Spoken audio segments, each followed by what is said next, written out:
અને રિઝલ્ટ મરસીમાં કેવું મળે છે? એકદમ સરસ. આ મલ્ટીકીટ નાખવાથી છોડ એકદમ ગ્રોથ થાય છે. બરાબર. અને કોઈ જાતનો કોઈ સુકારાનો પ્રશ્ન નહીં, કોઈ જાતનો છોડ પીળો નથી પડતો. આ કલર જો એકદમ જે મરસી બેસી જતી હતી, તમે કહેતા હતા અમારી ઉપર ફોનમાં તમે આપણી યારે ડિસ્કશન કરેલું વિપુલભાઈ મરસીમાં મલ્ટી કીટનું અને ફૂલ બારનું રિઝલ્ટ કેવું આવશે અને નીચેથી પછી બીજી વાર રૂટવેલો પાયું તો નરી આંખીએ 100% જોઈ શકાય એવો અભિપ્રાય તમને મળ્યો? એકદમ 100%. એ પહેલા તમે તો એગ્રો ચલાવો છો, તો કેટલા બીજા ખર્ચા કરતા હતા? અને ખૂબ ખર્ચાઓ, એની વાત જ હોય. એટલા ખર્ચાઓ, ખાતર, દવા, બધું બહુ જ નાખેલું છે. અને બ્રાન્ડેડ બધું બધું એમ. મિત્રો સાંભળો, શૈલેષભાઈ તો પોતે કાઉન્ટર એગ્રોનું 18 વર્ષથી આ ચલાવે છે, પોતે જ મરસી વાવી છે.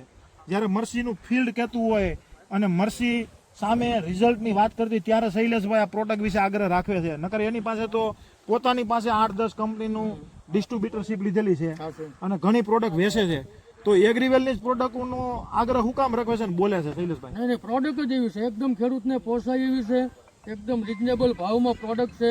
20-25 રૂપિયાનો પંપ થાય છે અને રિઝલ્ટ પણ એકદમ સચોટ છે. ઓકે શૈલેષભાઈ, એટલા માટે ખેડૂત પણ માગે છે. ના બરાબર છે. એ તો તમે ત્યારે જ ઓકે, ધન્યવાદ.